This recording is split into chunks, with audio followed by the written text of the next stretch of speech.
자, 주제 찾기. 일단은 독해에서 시험 문제가 뭐가 어떤 유형이 있나 보세요. 제일 많이 나오는 게 내용일치야. 내용일치가 제일 많이 나오는데, 이건 뭐 패러프레이징으로 풀면 되는 거죠. 그죠? 실형 문제죠. 거기에서 뒤로 한 장만 넘기면 돼. 거기에서 찾았어? 몇 페이지니? 87페이지. 87페이지. 87페이지. 내용 일치가 제일 많이 나오고요. 다음에 세 번째로는 그 추론. 진짜 추론 없죠? 얘도 패러프레이징 하는 거죠. 한 번만 뒤집으면 되는 거니까. 그러니까 제일 많이 나오는 게 내용 일치, 패러프레이징만 하면 되고 단어 하나 바꿔 쓰기야. 자, 그런 다음에 이제 주제 찾기죠. 주제에는 글의 목적이 뭐냐? 주장하는 게 뭐냐, 저자의 주장이 뭐냐, 제목이 뭐냐, 그래서 메인 아이디어가 뭐냐, 메인 아이디어라고 물어봤을 때만 완전한 절로 보기가 나옵니다. 완전한 문장으로 보기가 나오는 거야. 그래서, 우리는 주제를 찾는 행위가 그만큼 중요하다. 글을 읽을 때 독해를 이렇게 하잖아요. 이게 몇 줄이든 몇 장이든 상관없어요. 주제는 하나뿐이 없어요. 그러니까 그 주제를 찾으면 그 주제만 계속 생각하고 읽으면 되는 거예요. 이게 뭐였어? 우리 방학 특강에 했던 로직 트리죠. 그지? 그 주제만 계속 생각하고 읽어야 되는 거야. 그럼 주제만 찾으면은 우리가 네 문제 중에서 세 문제는 그냥 맞춰요. 그래서 주제를 찾는 행위가 너무나 중요하다. 그래서 주제를 찾는 행위를 20가지 패턴으로 선생님이 만들었어요. 20가지 패턴으로. 그래서 글을 읽으면서 이런 게 주제구나 라는 걸 아는 게 중요하겠죠. 그치? 그래서, 자, 그래서 이제 패턴 1부터 우리가 차례대로 하는데, 글이라는 게 보통 보면은 어떻게 나오냐면, 도입 부분이 나오죠. introduction. 그치? 우리가 음식 먹을 때, 그 전에 뭐 나와요? 메인 디시 먹기 전에 애퍼타이저 먹죠? 그치? 그런 게 이제 도입이나 똑같은 거야. 그래서 도입 부분에서 어떤 거를 쓸 건지를 암시해 줍니다. 그래서 이 도입은 순 방향이 있고, 키핑이죠? 키핑. 쭉 가겠다라는 거죠. 아니면은 이제 마이너스, 역방향이 있죠. 꺾어지는 거죠. 그러니까 순 방향은 메인 아이디어와 키핑이 되는 거야. 그래서 주제와 유사한 내용에 대한 암시를 주는 거죠. 예를 들면 여러분들이 이제 토플에서 스피킹 할 때 내가 이 얘기를 하겠다 그러면 이 얘기를 하기 위해서 먼저 뭔가를 그 얘기를 하기 위한 암시적인, 그치? 한 줄을 얘기를 해야 돼. 아니면 나는 역방향으로 나가겠다. 뭐, 그러나 하면서 역방향으로 나가겠다. 그럼 역방향의 말을 하나 쓰고, 그러나, 이러면서 순방향으로, 그쵸. 그러나 하면서 저자의 저술 의도가 나와야겠죠. 그러니까 역방향을 줬다면, 그럼 이 역방향은 뭐가 되냐면 구정보가 되는 거야. 구정보. 주제와는 반대인 내용이죠. 그래서 구정보를 제시했다면 그 다음에 벗이 나오면서 저자의 저술 의도가 나오게 되는 거죠.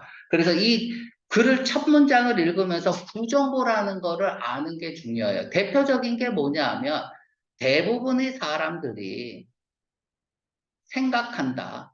think, that 이하를.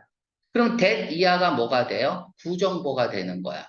그럼 우리는 뒤집어지는 거죠. 벗으로 뒤집어지고 주제가 나올 거라는 것을 이미 알고 읽어야 돼. 그러니까 첫 문장을 읽으면서 방향성을 잡아야 되는 거죠. 순접이냐, 역접이냐, 키핑이냐, 아니면은, 뒤집어지느냐.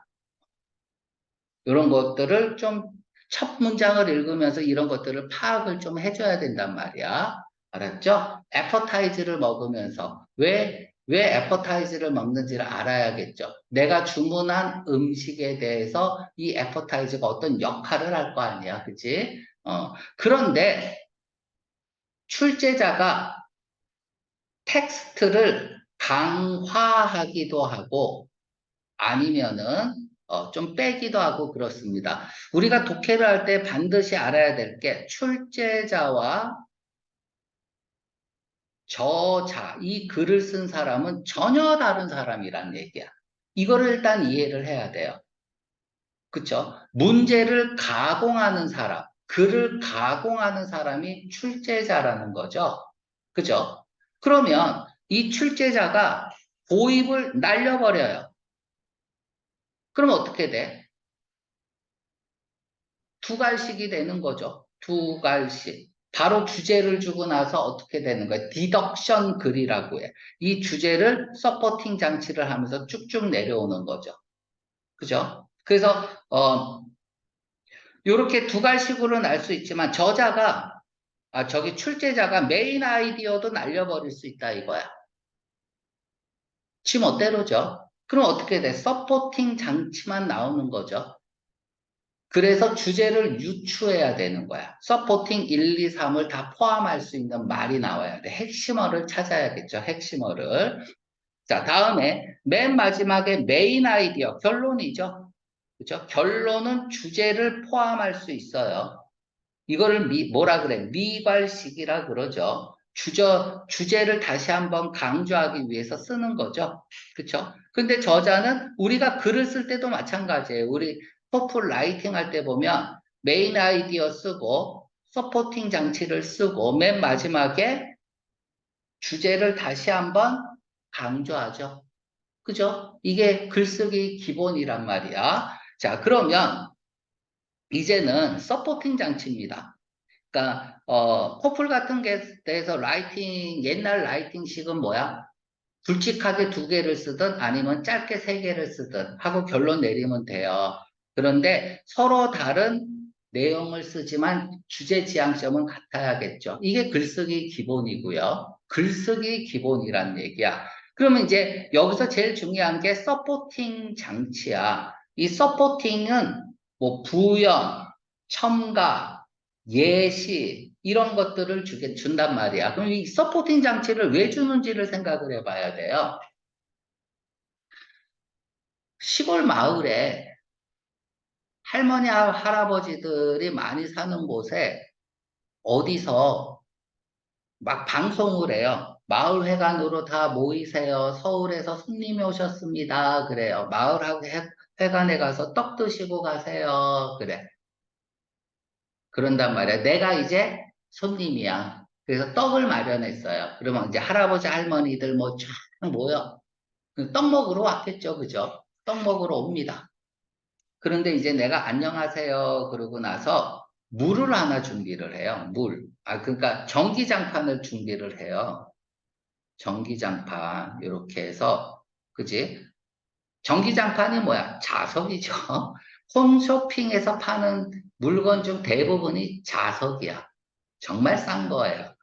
다 알아. 이 할아버지 할머니들도 다 대학 나오신 분이야. 근데 이 전기장판에서 어, 잠을 주무시게 되면 뭐가 나오고 그래서 건강에 좋고 요통이 다 낫고 막 그래. 그리고 할머니 할아버지들이 뭐랄지 개새끼 사기치네 이런단 말이야. 족가세요. 빨리 얘기해. 떡이나 먹고 가게. 이 말을 누가 믿어? 그죠? 이 말이 뭐야? 글은 항상 신정보를 주기 위해서 글을 쓰는 거야. 새로운 정보를 주기 위해서 글을 쓴단 말이야. 근데 이 사람이 누구라고 이 정보를 믿겠어요? 이 글 쓴 사람의 의도는 알겠어. 그렇대. 하루에 밥을 한 끼만 먹으면 건강해진대요. 세 끼 먹으면은 몸이 약해진대. 우리가 알고 있는 건 뭐야? 하루에 밥 세 끼 먹는 거잖아. 근데 그게 구정보라고. 신정보를 주기 위해서 얘는 한 끼만 먹으래. 그럼 누가 믿냐고. 이 사람이 누군지 알고. 그럼 이 사람의 말을 믿게끔 하기 위해서 사용되는 게 서포팅 장치란 말이야. 대표적인 게 뭐냐면 내가 전기장판 팔로 가서 어? 하버드 의과대학 연구팀에 의하면 이렇게 되는 거야. 연구에 의하면 임상 실험에서 100% 요통이 나왔다는 것이 증명되었습니다. 이렇게 되는 거죠. 다음에 전문가를 동원하죠. 이 전문가의 말은 반박이 안 돼요. 왜? 내가 이 사람보다 똑똑하지 않는 이상은 반박을 할 수가 없어. 그래서 전문가에 의하면 그 전문가 데리고 와서 이런 원리가 왜 중요한지 아인슈타인 응? 데리고 와서 무슨 이론 얘기하면서 해봐. 됐죠? 다음에 예시가 있죠. 예시를 왜 들어? 앞문장을 지지하기 위해서 드는 거죠. 그죠? 예시도 있고. 다음에 통계 자료. 그치? 이런 것들이 나온단 말이야. 이런 것들로 서포팅 장치를 하는데 이 서포팅이 많으면 많을수록 글은 길어지는 거야. 상관없죠. 우리는 주제가 뭔지만 알면 되니까. 글이라는 건 이렇게 구성이 되어 있다는 거죠. 그죠? 이 글의 구성에 대해서 조금 이해를 할 필요가 있고요. 자, 다음에, 음? 다음 장 넘겨보세요. 이제 패턴 1이죠? 그쵸? 가장 많이 나오는 패턴 중에 하나고요. 패턴 1은. 자, 일반적인 진술. 얘가 뭐야? 보편적 사실이죠. 보편적 사실. 내가 알고 있는 사실이라고 하면 돼. 나도 알고 있는 글을 왜 글을 씁니까? 나도 알고 있는 얘기를. 지극히 상식적인 내용, 즉 식상한 내용,